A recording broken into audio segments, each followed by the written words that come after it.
dari 130 tahun, organisasi ini tidak pernah meminta-minta dana dan sampai sekarang pun tidak akan.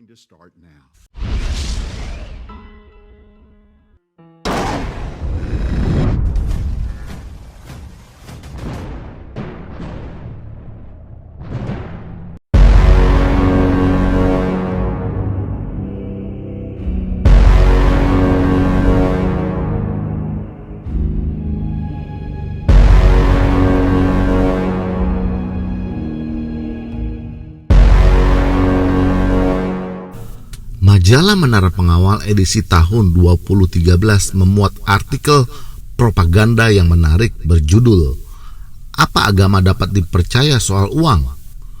Artikel itu sengaja dibuat untuk mendiskreditkan denominasi gereja-gereja Kristen.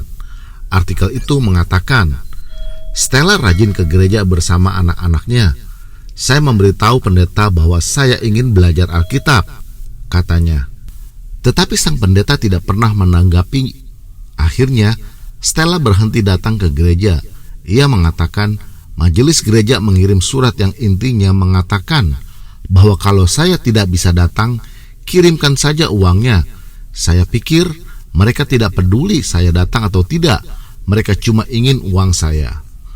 Angelina yang selalu rajin beribadat mengatakan, di gereja saya, kantong kolekte diedarkan 3 kali selama kebaktian dan kami diharapkan menyumbang setiap kali. Mereka selalu meminta uang. Dalam hati saya berpikir, hamba Tuhan kok seperti itu? Apakah agama-agama di daerah Anda meminta uang dengan cara yang halus ataupun terang-terangan? Apakah hal itu sejalan dengan Alkitab? Secara pribadi, saya meragukan penjelasan yang dibuat di dalam majalah tersebut adalah suatu kejadian yang sebenarnya. Dan meskipun jika benar ada gereja yang demikian, tetapi kita tidak bisa membuat suatu generalisasi bahwa semua gereja melakukan hal yang seperti yang diceritakan itu. Mengapa? Saya dulunya sering berganti-ganti tempat ibadah dan tidak ada satupun gereja yang cocok seperti yang dijelaskan dalam artikel tersebut. Misalnya, Stella ngomong bahwa keinginannya untuk belajar Alkitab, tetapi pendetanya tidak pernah menanggapinya.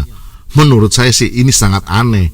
Di gereja yang baik selalu ada kelas pendalaman Alkitab.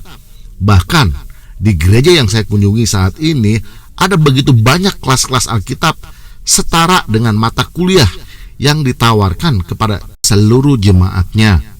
Dan lebih aneh lagi nih, artikel itu mengatakan majelis gereja mengirim surat yang intinya mengatakan bahwa kalau saya tidak bisa datang, kirimkan saja uangnya. Wow, betapa kasarnya majelis gereja tersebut jika mengatakan demikian.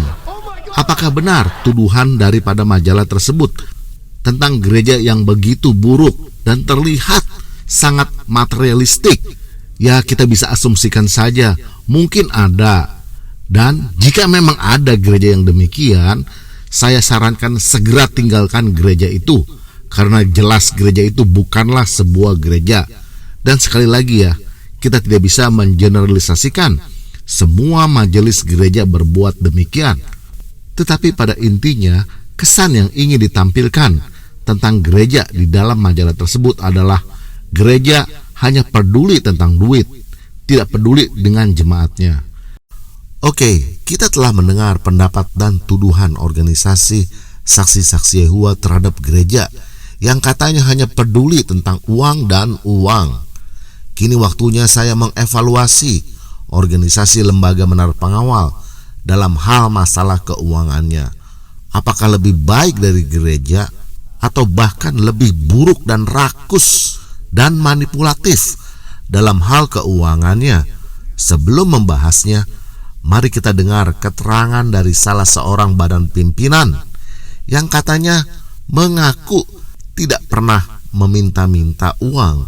Selama lebih dari 130 tahun, organisasi ini tidak pernah meminta-minta dana dan sampai sekarang pun tidak akan. Apakah benar yang disampaikan badan pimpinan itu?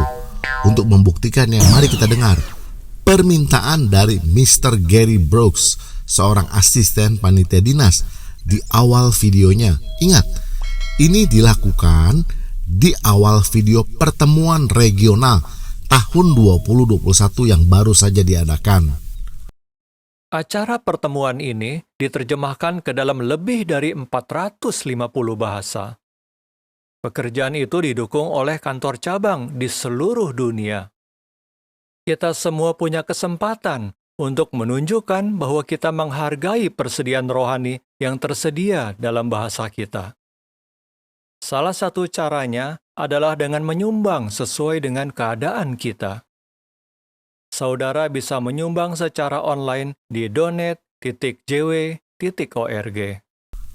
Nah, saya ingin bertanya kepada Anda yang menyaksikan video ini dua hal, yaitu pertama, apakah permintaan uang yang disampaikan oleh Mr. Gary itu bisa dikategorikan sebagai permintaan uang secara terang-terangan?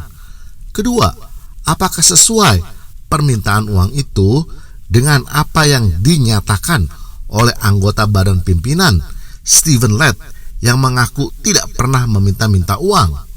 Nah, saya persilakan Anda sebagai penonton video ini menilainya.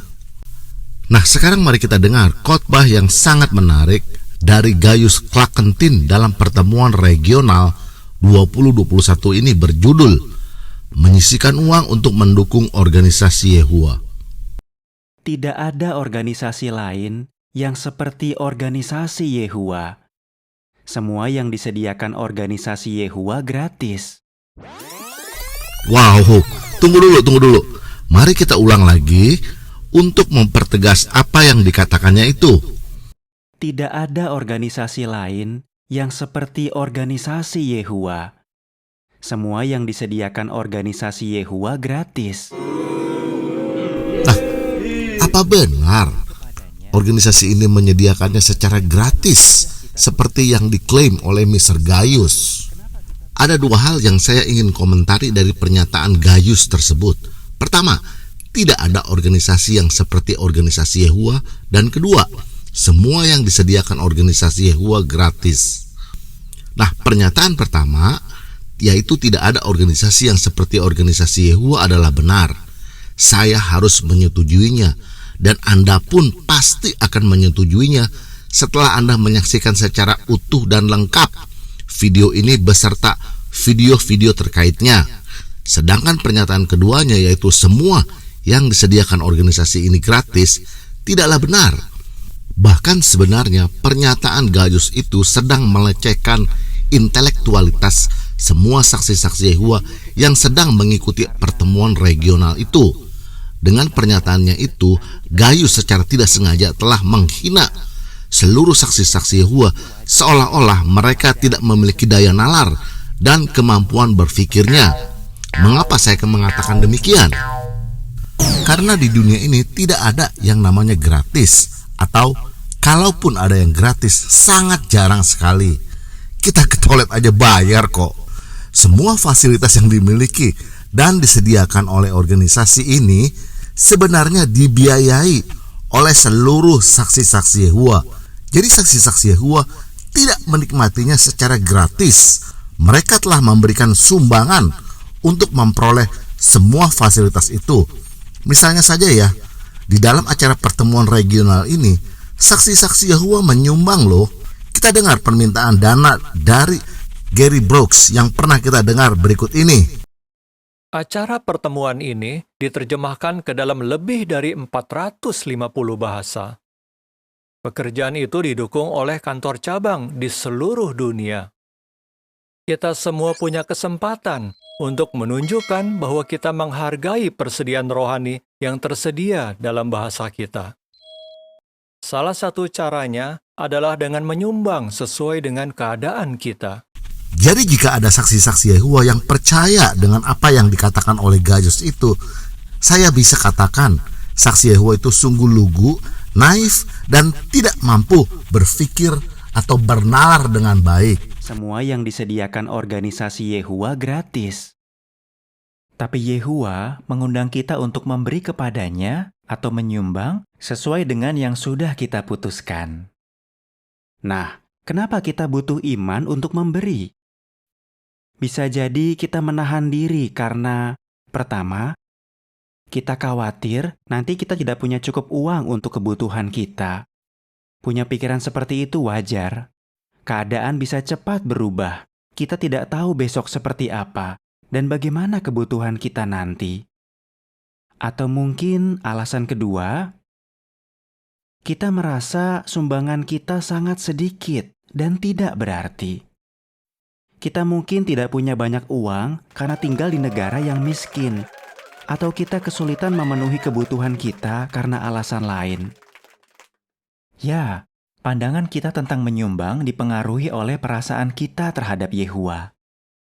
Hubungan kita dengan Yehuwa, persahabatan kita dengannya, itu bisa memengaruhi tindakan kita. Dan kita butuh iman. Jadi, sekarang mari kita bahas dua kekhawatiran soal menyumbang tadi dan bagaimana iman bisa membantu kita.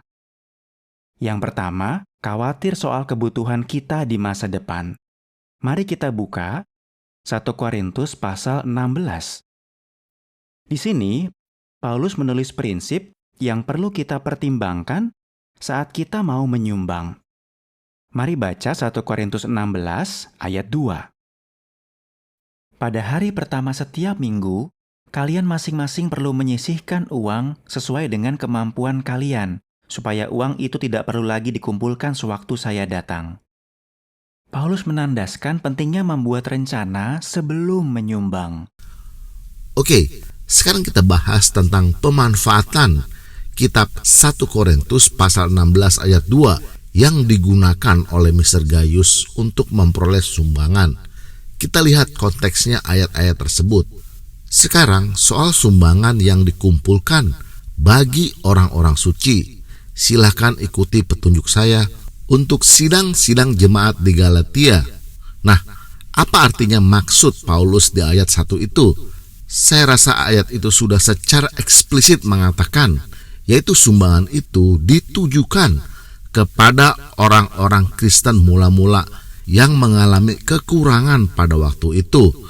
Jadi sumbangan itu digunakan untuk kebutuhan orang-orang Kristen, bukan untuk kebutuhan lain. Jadi Paulus sama sekali tidak memaksudkan tentang membuat suatu perencanaan sebelum menyumbang, seperti yang dikatakan oleh Mr. Gaius. Paulus menandaskan pentingnya membuat rencana sebelum menyumbang. Dia ingin orang Kristen memikirkan keadaan mereka, lalu memutuskan jumlah sumbangan mereka. Kalau mereka melakukannya, Paulus yakin mereka tidak akan kekurangan. Jadi jelas, hal ini tidak cocok dengan apa yang disampaikan oleh Mr. Gaius yang menggunakan 1 Korintus itu untuk memperoleh sumbangan demi kepentingan sebuah organisasi. Jadi apa yang kita bisa simpulkan? Pertama, jelas organisasi lembaga menara pengawal yang dipimpin oleh sekelompok orang yang menamakan dirinya sebagai badan pimpinan adalah orang-orang munafik yang begitu pandai menunjuk pihak gereja sebagai kelompok yang mementingkan uang dibandingkan jemaatnya. Padahal badan pimpinanlah yang terbukti meminta uang secara terang-terangan dan bahkan memakai ayat-ayat Alkitab di luar konteksnya untuk mendapatkan kekayaan. Kedua, bagi saya, pertemuan regional hanyalah merupakan salah satu ajang pengumpulan dana atau sumbangan untuk menambah kekayaan organisasi ini. Organisasi ini sangat pandai mencari kesempatan untuk memperoleh sumbangan. Di balik kedok keagamaan ada sebuah korporasi bisnis yang super kaya karena sumbangannya yang diperoleh dari jemaatnya sendiri yang rela berkorban bekerja demi kesejahteraan dan pengumpulan kekayaan organisasi ini. Setiap saksi-saksi Yehuwa tidak saja menyumbangkan hartanya, tetapi juga tenaga dan masa depan mereka karena mengira mereka sedang melayani Allah. Semuanya tentang bisnis organisasi ini dan modusnya saya telah membahasnya di video nomor 103, 105, 108, 112, dan 113. Silakan cek link video-video itu di bagian deskripsi.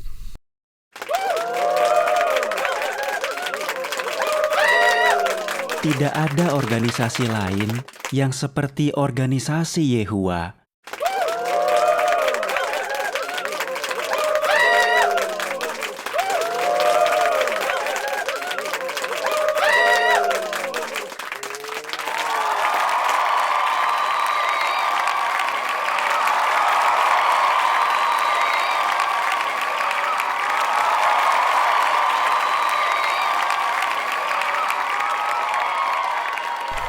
Jika Anda seorang Kristen, tolong share channel ini kepada orang Kristen lainnya untuk menghindari penyesatan saksi-saksi Yehuwa.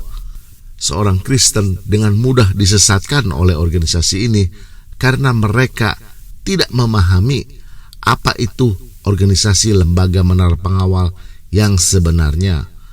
Jika orang Kristen mengetahui identitas organisasi ini, yaitu sebuah kultus berkedok agama Kristen, maka mereka, orang-orang Kristen, mustahil mau bergabung dengan organisasi ini. Terima kasih, Tuhan Yesus memberkati.